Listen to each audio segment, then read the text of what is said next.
when 6-year-old Emma watched armed men chain her mother to a streetlight in the town plaza and screamed for help that never came. She didn't know the 3 passing bikers who stopped were former federal agents who'd spent decades hunting the very criminals now threatening her family. What followed was a reckoning that would dismantle an international trafficking network and prove that sometimes the system's failures create their own justice. Maya Thatcher had lived 3 years looking over her shoulder. Every morning she checked the parking lot twice before leaving their apartment. Every route to the library where she worked varied by at least 2 blocks. Her phone had no social media apps, no photographs, nothing that could create a digital trail. She'd been careful. She'd followed every rule the witness protection program gave her when they relocated her from Philadelphia to this small Arizona town. She and Emma had left behind friends, family, her career as a paralegal, everything that made them who they were, all because she'd seen something she shouldn't have, all because she'd done the right thing and testified. The morning started like any other. Maya walked Emma to school through the quiet streets, holding her daughter's small hand as they passed adobe buildings painted in warm earth tones. The desert sun was already climbing toward the harsh brightness of midday.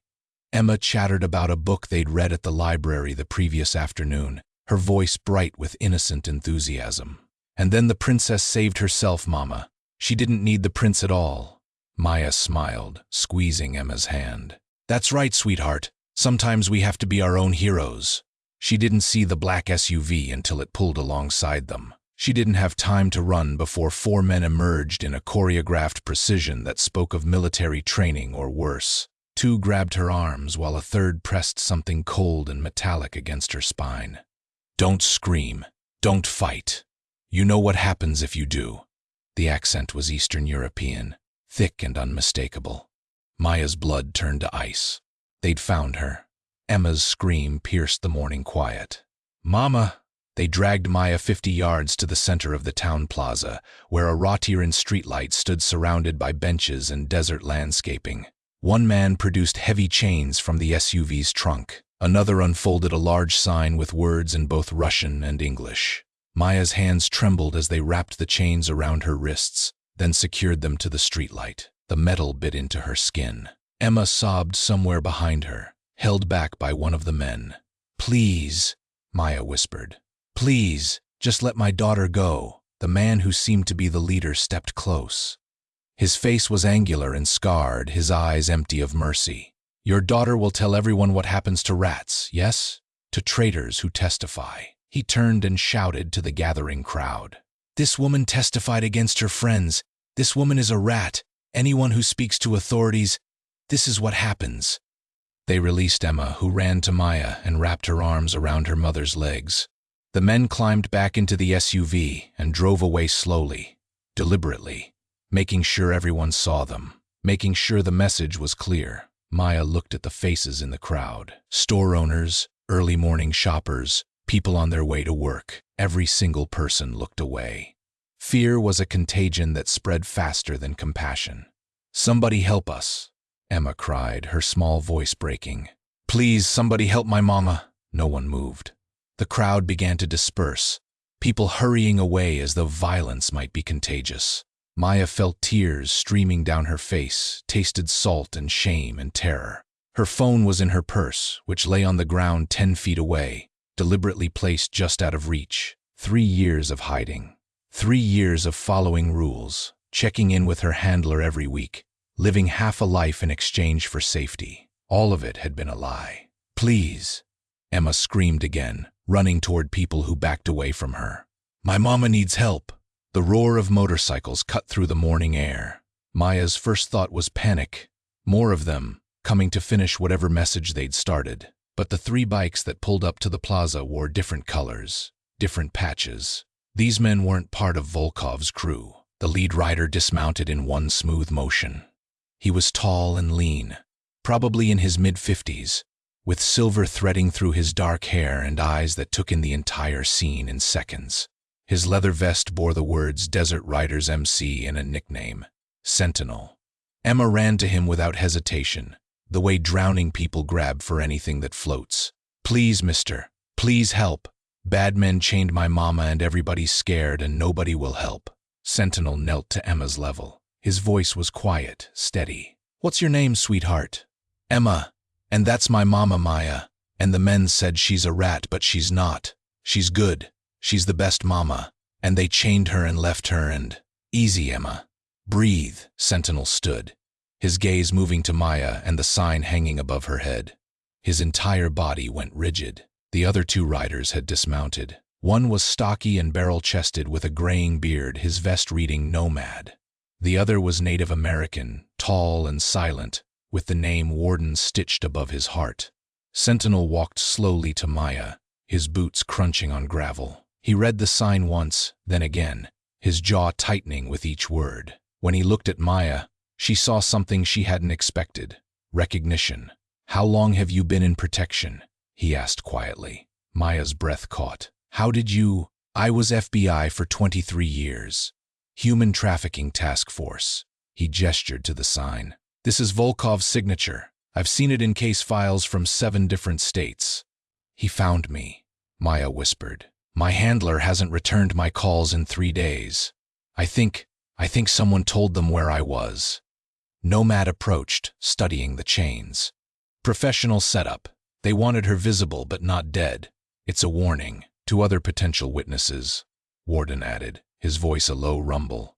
"Classic intimidation tactic." Sentinel pulled out his phone and made a call while Nomad worked on the chains with bolt cutters he retrieved from his bike. "This is James Cartwright. I need you to run a protection case file." "Yes, I know I'm retired. Just do it, Thompson. We've got a live situation." The chains fell away. Maya's legs nearly buckled, but Warden steadied her with a gentle hand. Emma launched herself at her mother, sobbing into Maya's shirt. "You're coming with us," Sentinel said. "Right now. There's a safe place we can take you while I make some calls." "I don't even know you," Maya said, but her voice held no conviction. These strangers had helped when everyone else had run. These strangers understood what she was running from. "No, you don't. But you know what Volkov will do if he comes back and finds you still here." Sentinel's eyes were kind but urgent. "Ma'am, I spent 2 decades hunting men like him. Trust me one more time. Let us get you somewhere secure." Maya looked at the empty plaza, at the shopkeepers peering through windows but not coming out, at the sign with its hateful words still hanging from the streetlight. She thought about her handler who wouldn't answer his phone, about the system that had promised protection and delivered betrayal. "Okay," she whispered. Nomad retrieved her purse and handed it to her. "My wife used to work with trafficking survivors. She'll know how to help with the little one." They moved quickly. Sentinel led on his bike while Warden drove Maya and Emma in his pickup truck that had been parked nearby. Nomad followed behind, constantly checking mirrors for tails. They drove for 30 minutes into the desert, turning onto unmarked dirt roads until they reached a compound surrounded by high walls and desert brush. The clubhouse was larger than Maya expected, a sprawling adobe structure with motorcycles parked in neat rows and an American flag snapping in the hot wind. Several other members stood as they arrived, their faces weathered and watchful. Inside, a woman with kind eyes and graying blonde hair immediately embraced Emma. "I'm Nomad's wife, Patricia. You're safe now, honey. Let's get you some juice and cookies while the grown-ups talk, okay?" Maya didn't want to let Emma go, but her daughter seemed drawn to Patricia's gentle warmth. She watched them disappear into what looked like a kitchen, then turned to find Sentinel on the phone, his expression growing darker with each passing second. "Unbelievable," he said finally, ending the call. "Your handler, Daniel Mackenzie, deposited $50,000 into an offshore account 4 days ago. He's been suspended pending investigation." The room spun. Maya sat down hard on a worn leather couch. "He sold me out." "He sold you out," Sentinel confirmed. "The leak came from inside the program. Volkov's organization has been looking for you, since your testimony put 3 of his lieutenants away. When Mackenzie gave up your location, they moved fast." Warden handed her a bottle of water. "How'd you end up in protection in the first place?" Maya drank, her hands still shaking. 3 years ago, I worked at a law firm in Philadelphia. I stayed late one night to finish filing. I heard voices in one of the partners' offices. He was supposed to be in court. I looked through the crack in the door and saw him with 4 men. They were discussing shipment schedules, safe houses, how to move girls across state lines. Her voice cracked, but she continued. One of them was showing photographs, young girls, teenagers. The lawyer was telling them which routes had the least border patrol presence. I recorded it on my phone and went straight to the FBI. That took courage, Nomad said quietly. It destroyed my life. Emma's life. Maya wiped her eyes. My testimony helped convict the lawyer and 2 of the men. But Volkov, he was the one in charge. He got away. Fled the country before they could arrest him. They said he'd never find me if I entered protection, if I followed all the rules. The rules only work if everyone follows them, Sentinel said. And humans can always be bought. He made another call, this one longer, speaking in the clipped shorthand of law enforcement. When he finished, he sat across from Maya. I've got my old unit mobilizing. They're going to run a full investigation into Mackenzie and look for any other compromised handlers. But Maya, they want you to relocate again. New city, new identity. Start over. No, the word came out stronger than Maya expected. I can't do it again. I can't put Emma through that again. We've lost everything twice already. I can't. Her voice broke. I can't keep running. Then you need a different kind of protection, Warden said. The kind that doesn't come from the government. Sentinel nodded slowly. We've got reach in this community. Eyes everywhere. Anyone comes sniffing around, we'll know about it. And we've got connections with law enforcement that still respect us, even if we're not on the payroll anymore. Why would you do this? Maya asked. You don't know me. Because I spent 23 years watching the system fail people like you, Sentinel said. I arrested predators and watched them plea down to nothing. I rescued victims and watched them fall through cracks in protection services. When I retired, I didn't stop caring about making things right. Nomad leaned forward. And because we've all got daughters, sisters, people we love who deserved better from the world. The days that followed blurred together. Maya and Emma stayed at the clubhouse under constant watch.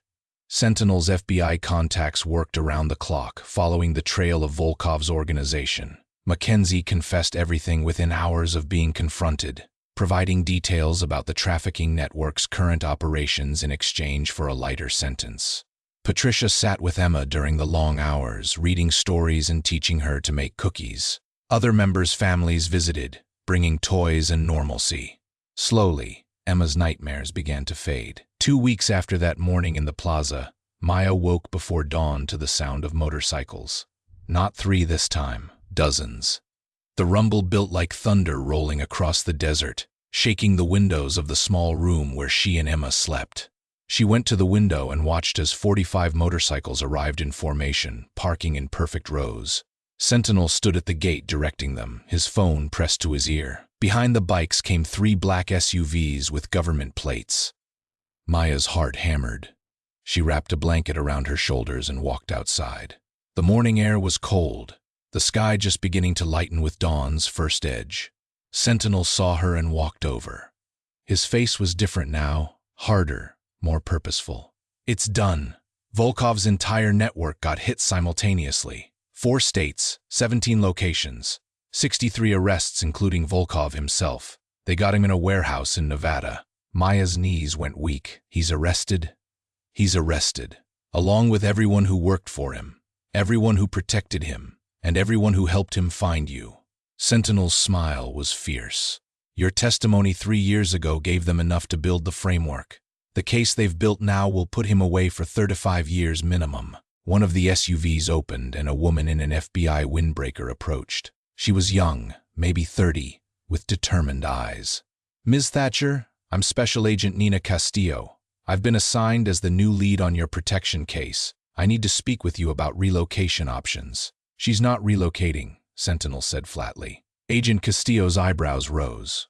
Sir, I understand you have history with the Bureau, but witness protection protocol requires... Protocol failed her, Warden interrupted, stepping up beside Sentinel. Your handler sold her location for 50 grand. She's not trusting the system again. Then what do you propose? Castillo asked. We propose she stays here under our protection, Nomad said. We've got more eyes on this town than your office could ever afford. We've got relationships with local law enforcement. And we've got zero tolerance for anyone threatening innocent people. Castillo looked at Maya. Is this what you want? Maya thought about 3 years of hiding, of checking over her shoulder, of trusting a system that had betrayed her. She thought about Emma laughing with Patricia yesterday, playing with other children for the first time since they'd fled Philadelphia. She thought about how these men had helped when her own government's representative had sold her out. Yes, she said firmly. This is what I want. The clubhouse became a command center for the next several hours. FBI agents coordinated with local police, while Desert Riders MC members provided security and local intelligence. News helicopters circled overhead, broadcasting footage of the massive multi-state takedown of Volkov's trafficking network. Maya sat with Agent Castillo and gave a detailed statement, filling in gaps about Mackenzie's behavior in the weeks before the attack. Every detail helped build the case against the corrupt handler and the organization he'd served. By afternoon, the official vehicles had departed. What remained was quieter, more personal. Sentinel approached Maya with a folder. The club voted this morning. Unanimous decision. He handed her the folder. There's a small house 2 streets over. Belongs to one of our members who's relocating for work. He's willing to rent it to you for what you can afford, which I'm guessing isn't much right now. Maya opened the folder and saw photographs of a modest 2-bedroom house with a small yard and a security fence. The rent listed was half what she'd been paying for her apartment. We can't accept charity, she said, though her voice wavered. It's not charity. You'll pay rent. You'll work. You'll contribute to this community. Nomad's wife Patricia had joined them, Emma holding her hand. But you'll do it knowing that if anyone threatens you or your daughter again, they'll have to go through all of us. Emma tugged on Maya's sleeve. Can we stay, Mama? Please? Miss Patricia says there's a school 2 blocks away and I could walk there and back and you wouldn't have to worry. The school's principal is Warden's sister-in-law, Patricia added. Emma would be safe there. And I used to teach before I retired. I could tutor her if she needs help catching up. Maya felt tears building again, but these were different from the helpless sobs in the plaza. These were tears of something she'd almost forgotten existed. Hope. Why are you doing all this? She whispered. Sentinel sat down beside her. Because the system I served for over 2 decades failed you. Because you did the right thing and almost paid for it with your life. Because your daughter deserves to grow up without fear. He paused. And because sometimes justice needs warriors, not bureaucrats. The house was perfect. Small but clean, with Emma's bedroom painted a soft yellow that caught the afternoon sun. The yard had a swing set left by the previous tenant. Neighbors came by with casseroles and introductions, their faces friendly and open. Word had spread through the community about what had happened in the plaza, about the men who'd chained a woman and terrorized a child while everyone looked away. Shame had a way of motivating change. The local news covered Volkov's arrest extensively. A reporter interviewed Maya about her experience with witness protection's failures. She spoke carefully, professionally, about the need for reform and better vetting of handlers. Her words were measured but powerful. Within a month, Congress had launched an investigation into the witness protection program. Agent Castillo testified about systemic failures. Mackenzie's arrest highlighted the vulnerability of witnesses to corrupt officials. Reforms began moving through committees. Maya found work at a legal aid clinic, helping other victims navigate the system. Her experience became an asset, her courage an inspiration. Emma enrolled in school and made friends with children whose parents rode with the Desert Riders MC. On Emma's 7th birthday, the clubhouse threw a party. Children ran through the yard while adults manned grills and set up games. Emma wore a crown made of flowers and laughed so hard she got hiccups. Maya stood watching her daughter, feeling Patricia's arm slip around her shoulders. She's healing, Patricia said softly. We both are, Maya replied. Sentinel approached with a small wrapped box. For Emma. But I wanted to talk to you first. He led Maya to a quieter corner of the yard. Volkov was sentenced this morning. 35 years in federal prison. No parole possibility. His entire organization is dismantled. The news should have brought relief, but Maya felt something more complex, a release of tension she'd carried so long it had become part of her. It's really over. It's really over. Sentinel handed her the box. This is for Emma. It's a necklace with a compass on it. I wanted her to have something to remind her that no matter where life takes her, she can always find her way home. Maya opened the box and saw the delicate silver compass gleaming against black velvet. "Thank you for everything. You saved our lives. You saved your own life when you testified against those monsters," Sentinel corrected. "We just made sure that courage didn't go to waste." Emma ran up, breathless and grinning. Mama, can we have cake now?" "Yes, sweetheart, and Sentinel has a present for you." As Emma squealed over the necklace and ran to show her friends, Maya watched the community that had formed around them. These men with their leather vests and thundering motorcycles, these families who'd welcome strangers without question, these people who understood that protection meant more than just physical safety. It meant belonging. It meant standing witness to each other's lives. It meant choosing courage when the world chose fear. The sun dipped lower, painting the desert sky in shades of amber and rose. Music played from speakers. Children laughed. Emma danced with other kids, her new necklace catching the light. Maya thought about the morning in the plaza, about chains and terror and the faces that had looked away. She thought about how close they'd come to losing everything, but mostly she thought about the sound of 3 motorcycles pulling up when no one else would help, about the man who'd knelt to comfort a frightened child, about the community that had opened its arms when the system closed its doors. Sometimes justice wore a badge and worked within the law. Sometimes it wore leather and operated in the spaces between rules and righteousness. Sometimes the people society feared were the ones who showed up when society turned away. Emma caught her eye across the yard and waved, her smile bright enough to outshine the setting sun. Maya waved back, feeling the weight of 3 years' fear finally lifting from her shoulders. They were home.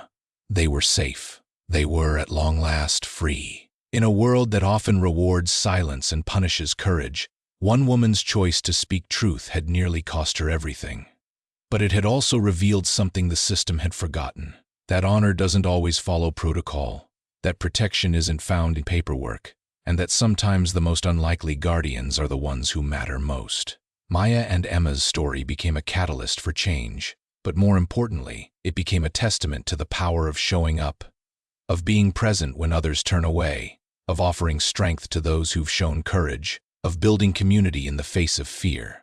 The Desert Riders MC didn't just save a woman and her daughter. They reminded everyone who witnessed it that true justice isn't about systems and structures. It's about people choosing, in crucial moments, to be better than their fear. If you have enjoyed the story, tell YouTube to send you more stories like this by subscribing to this channel, liking the video, and leaving a comment.